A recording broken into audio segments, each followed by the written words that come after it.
जय श्री कृष्णा। आप सभी को पौष माह के कृष्ण पक्ष प्रदोष व्रत की ढेरों शुभकामनाएं। आज हम सुनेंगे प्रदोष व्रत कथा। आज शनि प्रदोष व्रत है। 28 दिसंबर 2024 को आप सभी कर रहे हैं शनि प्रदोष व्रत। शनि प्रदोष व्रत की बड़ी अद्भुत महिमा है। शनि प्रदोष व्रत करने वालों पर सदा भगवान कृपा करते हैं। जो निसंतान दंपत्ति इस व्रत को करते हैं उन्हें भगवान संतान देते हैं। संतान प्राप्ति के लिए यह एक अचूक उपाय की तरह है। आप सभी को यह व्रत करना चाहिए। भगवान शंकर के निमित्त किया जाने वाला यह सबसे महत्वपूर्ण व्रत है। इसकी कथा आरंभ करें उससे पहले सूक्ष्म रूप से पूजा विधि जान लेते हैं और पूजन करके फिर हम कथा आरंभ करेंगे। तो सुबह उठने के बाद स्नान आदि करके आपको सर्वप्रथम व्रत का संकल्प करना चाहिए। संकल्प करने के लिए अपने पूजा स्थल पर बैठ जाएं। भगवान शंकर की तस्वीर माता पार्वती के सहित सामने अपने रखें। मंदिर में है तो उत्तम है, नहीं है तो आप किसी चौकी पर स्थापित करें या पृथ्वी पर भी रख सकते हैं। कहीं भी रखने से पहले उस स्थान का शुद्धिकरण अवश्य कर लें। शुद्धिकरण के लिए एक लोटे में शुद्ध जल लें, उसमें थोड़ा सा गंगाजल मिला लें। उस गंगाजल युक्त जल से उस स्थान पर छींटे दें जहां तस्वीर रखनी है। उसके बाद भगवान को आसन देने के लिए उस स्थान पर पुष्प रखें। खुले पुष्प लीजिए, उनको वहां बिखरा दीजिए, रख दीजिए और उसके ऊपर भगवान की तस्वीर या प्रतिमा आप स्थापित कर दीजिए। इसके बाद आपको व्रत और पूजन का संकल्प करना चाहिए। संकल्पित होकर जब आप व्रत करते हैं, पूजन करते हैं ना, तभी उसका पुण्य आपको प्राप्त होता है। संकल्प की ओर आगे बढ़ते हैं उससे पहले आपसे निवेदन है कि कृपया व्रत की सफलता के लिए और अपनी सभी मनोरथों को पूरा करने के लिए, अपनी मनोकामना पूर्ति के लिए कमेंट बॉक्स में अवश्य लिखें जय शिव शंकर या ओम नमः शिवाय। विज्ञान भी ये कहता है कि जब भगवान का मंत्र या नाम लिखा जाता है तो उससे एक ऊर्जा उत्पन्न होती है और वह ऊर्जा आपके जीवन में सकारात्मक परिवर्तन लाती है। एनर्जी आपके लिए पॉजिटिव एनर्जी का काम करती है। इसीलिए अवश्य ही आपको लिखना चाहिए। भगवान आपकी मनोकामना पूरी करेंगे। आइए बढ़ते हैं आगे। अब हम संकल्प आरंभ करेंगे। संकल्प करने के लिए अपने सीधे हाथ में जल लीजिए। दक्षिणा के रूप में 1 रुपए का सिक्का कम से कम रख लीजिए। रखने के बाद आप 3 बार बोलिए ओम श्री विष्णु श्री विष्णु श्री विष्णु। अपना नाम, अपना गोत्र, जिस स्थान पर बैठकर आप संकल्प कर रहे हैं ना, वहाँ का मकान नंबर, क्षेत्र का नाम, शहर का नाम, पौष मासे कृष्ण पक्षे त्रयोदश्यायाम पुण्यतिथ्यो अमुक कामना सिद्ध्यर्थाय प्रदोष व्रत पूजनम संकल्पम संकरिष्ये। प्रभु, हम इस कामना की पूर्ति के लिए आज के दिन आपका प्रदोष व्रत करने का, पूजन करने का संकल्प लेते हैं। इसे आप स्वीकार करें और आशीर्वाद प्रदान करें। वह संकल्प भगवान के चरणों में छोड़ दीजिए, अर्पित कर दीजिए। उसके बाद आप पूजन कीजिए। पंचोपचार से भगवान का पूजन कीजिए।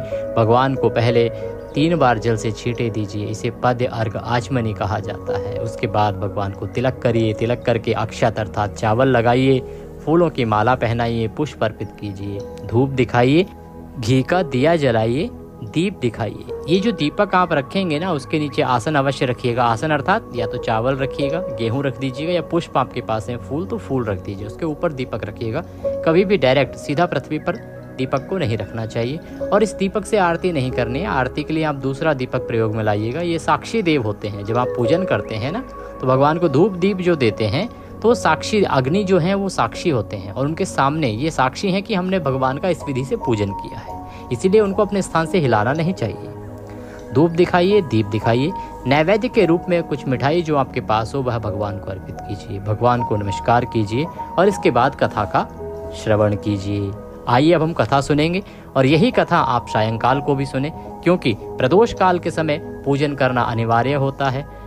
अगर आप सुबह मंदिर जा सकें तो बहुत उत्तम है। आप शिवालय का अभिषेक कराएं, भगवान को शुद्ध जल से अभिषेक कराएं, फिर पंचामृत से अभिषेक कराएं और फिर पुनः शुद्ध जल से अभिषेक कराएं, फिर भगवान का श्रृंगार करें। जो विधि आपको बताइए उसी विधि से पूजन करें शिवलिंग का और उन्हें बेलपत्र आदि अर्पित करें तो उत्तम रहता है। परंतु कार्यशैली सबकी अलग अलग है। आजकल बहुत जल्दी सुबह ऑफिस जाना होता है, तो मंदिर जाने का यदि समय ना भी हो तो ये जो विधि बताई है ना, इस विधि से आप घर पर ही सुबह संकल्प कर लीजिए, पूजन कर लीजिए और ये कथा सुन लीजिए और उसके बाद आप ऑफिस जा सकते हैं, अपने कार्यालय जा सकते हैं। सायंकाल को संभव हो तो प्रदोष व्रत के दिन आपको प्रदोष काल में पूजन करना चाहिए। प्रदोष काल के पूजन की बड़ी अद्भुत महिमा है। आइए पहले हम कथा आरंभ करते हैं, फिर बताएंगे कि आपको शाम की प्रदोष काल की पूजा कब करनी है। क्या रहेगा समय प्रदोष काल का? 28 दिसंबर। प्राचीन काल में एक नगर सेठ था। नगर सेठ आप समझते होंगे, नगर सेठ जो किसी भी शहर का सबसे बड़ा सेठ होता है, सबसे धनी आदमी होता है, उसे हम नगर सेठ कहते हैं। तो एक नगर सेठ था। सेठ जी के घर में हर प्रकार की सुख सुविधाएं थी, परंतु एक कमी थी, उनके संतान नहीं थी। और संतान ना होने के कारण सेठ जी और सेठानी दोनों ही हमेशा दुखी रहते थे। उन्हें लगता था कि उनके पास इतना धन है, इतनी संपत्ति है, इसका क्या लाभ हो, उनके जीवन में ये सुख नहीं ला पा रहा है। बिना संतान के वो सदा परेशान रहते थे। उन्होंने बहुत सोच विचार किया और बहुत सारा सोच विचार करने के बाद सेठ जी ने अपना काम नौकरों को सौंप दिया और खुद सेठानी के साथ तीर्थ यात्रा पर निकल पड़े। अपने नगर से बाहर निकलने पर उन्हें एक साधु मिले। साधु महाराज ध्यान में मग्न बैठे थे। उन्होंने ध्यान लगा रखा था। सेठ जी ने सोचा क्यों ना साधु से आशीर्वाद लेकर आगे की यात्रा की जाए, क्योंकि सनातन धर्म में साधुओं की बड़ी महिमा है और सभी सेठ सदा साधुओं को पूजते आए हैं। इसीलिए उन्हें भी लगा कि वो शुभ कार्य के लिए जा रहे हैं, तो क्यों ना साधु महाराज से आशीर्वाद लेके ही आगे बढ़ा जाए। ये विचार करके सेठ और सेठानी साधु के निकट जाके बैठ गए। साधु महाराज ने जब आंखें खोली तो उन्हें ज्ञात हुआ कि सेठ और सेठानी काफी समय से उनके आशीर्वाद की प्रतीक्षा में बैठे हैं। साधु महाराज ने सेठ और सेठानी को देखा और उनकी तरफ मुस्कुराते हुए बोला कि मैं तुम्हारा सब दुख जानता हूँ, मैं तुम्हें एक उपाय अवश्य बताऊंगा, तुम उपाय को करो। इस उपाय को करने से अवश्य ही तुम्हारी मनोकामना पूरी होगी। सेठ ने कहा कि हे साधु महाराज, आप कृपा करें और शीघ्र बताएं कि हमें क्या करना चाहिए। साधु महाराज बोले कि तुम शनि प्रदोष व्रत करो। जो कोई शनि प्रदोष व्रत करता है वह कितना ही बड़ा निसंतान क्यों ना हो, उसे भी संतान सुख प्राप्त होता है। तुम इसे करो, तुम्हें अवश्य ही संतान प्राप्त होगी। तो सेठ जी कहने लगे कि महाराज, हम व्रत अवश्य करेंगे, पर इसकी पूजा विधि बताएं कि हमें कैसे इसकी पूजा करनी चाहिए, क्या विधि है, कैसे व्रत करना चाहिए, क्योंकि हम तो जानते ही नहीं हैं कि कैसे यह व्रत किया जाता है। तब साधु महाराज ने सेठ और सेठानी से कहा कि तुम ध्यान पूर्वक सुनो, मैं तुम्हें भगवान शंकर के सबसे प्रिय व्रत प्रदोष व्रत की विधि बताता हूँ। सबसे पहले इस प्रकार वंदना करना। हे रुद्रदेव शिव शंकर, आपको नमस्कार है। शिव शंकर जगत गुरु नमस्कार है। हे नीलकंठ सुर नमस्कार है। शशि मौली चंद्र सुख नमस्कार। हे उमाकांत सुधी नमस्कार। उग्रत्व रूप मन नमस्कार। ईशान ईश प्रभु नमस्कार। विश्वेश्वर प्रभु शिव नमस्कार। इस प्रकार से भगवान की वंदना करना, सुबह उठकर व्रत का संकल्प करना, भगवान शिव का पंचोपचार से पूजन करना, भगवान को बिल्व पत्र अर्पित करना, उनका अभिषेक कराना और दिन भर भगवान के चरणों में मन को लगाते हुए दिन को व्यतीत करना, किसी का दिल ना दुखाना और नियमों का पालन करना। इस प्रकार से जब तुम व्रत करोगे और सायंकाल को प्रदोष काल का जो समय रहेगा उसमें शंकर भगवान की पूजा करना और पूजन करने के बाद अपना व्रत पूर्ण करना। इस विधि से जब तुम व्रत करोगे तो अवश्य ही तुम्हारा व्रत सफल होगा और तुम्हारी जो कामना है वो अवश्य ही पूरी होगी। भगवान शंकर का यह व्रत अवश्य ही तुम्हें संतान सुख देगा। इस प्रकार साधु महाराज ने व्रत का वर्णन किया तो सेठ और सेठानी ने दोनों ने उनको चरण वंदना की और उसके बाद वो दोनों साधु महाराज से आशीर्वाद लेकर तीर्थ यात्रा के लिए आगे चल पड़े। जब सेठ और सेठानी तीर्थ यात्रा पूरी करने के बाद अपने घर वापस लौटे तो उन्होंने साधु महाराज द्वारा बताई गई विधि से शनि प्रदोष व्रत किया और उस शनि प्रदोष व्रत के प्रभाव से उनके घर एक सुंदर पुत्र का जन्म हुआ और खुशियों से उनका जीवन भर गया। बोले शंकर भगवान की जय। इस प्रकार जो कोई मनुष्य शनि प्रदोष व्रत करता है उसे अवश्य ही संतान प्राप्ति होती है। जो कोई प्रदोष व्रत करता है भगवान शंकर उसकी सभी मनोकामनाएं पूर्ति करते हैं।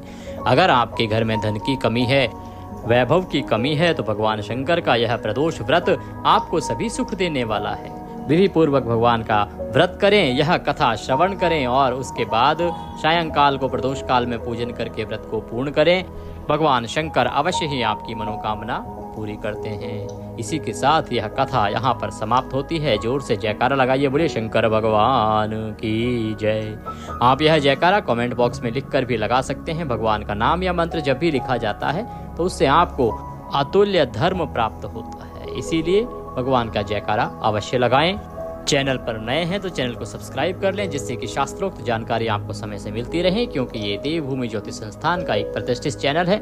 चैनल को सहायता देने के लिए आप हमें सुपर थैंक्स के रूप में धन्यवाद राशि भेज सकते हैं। जो भी आप जितना भी भेजना चाहें वो उसके माध्यम से भेज सकते हैं। इसके अलावा हमारी मेंबरशिप्स भी अवेलेबल हैं, आप चैनल के मेंबर बन सकते हैं। इसका लाभ ये होगा कि एक बार केवल आपको शुल्क देना है 150 रुपये। उसके बाद कभी भी आप अपने जीवन में जो भी परेशानियां हैं उनसे संबंधित सवाल कर सकते हैं। आपको उचित उत्तर प्रदान किया जाता है। कौन सी तिथि, कौन सा वार कब है और व्रत कब करना है, कैसे करना है, वो सभी जानकारियाँ आप अपने प्रश्नों के उत्तर वहाँ प्राप्त कर सकते हैं बड़े ही आसानी से। इसीलिए आपको अवश्य ही चैनल की मेंबरशिप ले लेनी चाहिए। सनातन धर्म के प्रचार प्रसार के लिए जो हम कार्य कर रहे हैं उसमें यदि आप कोई ब्राह्मण के निमित्त धन राशि देना चाहते हैं तो हमारे अकाउंट डिटेल्स भी डिस्क्रिप्शन बॉक्स में दी गई हैं। भगवान सबका भला करे। भगवान शंकर के आशीर्वाद से आपके सभी मनोरथ सिद्ध हो। जय श्री कृष्ण।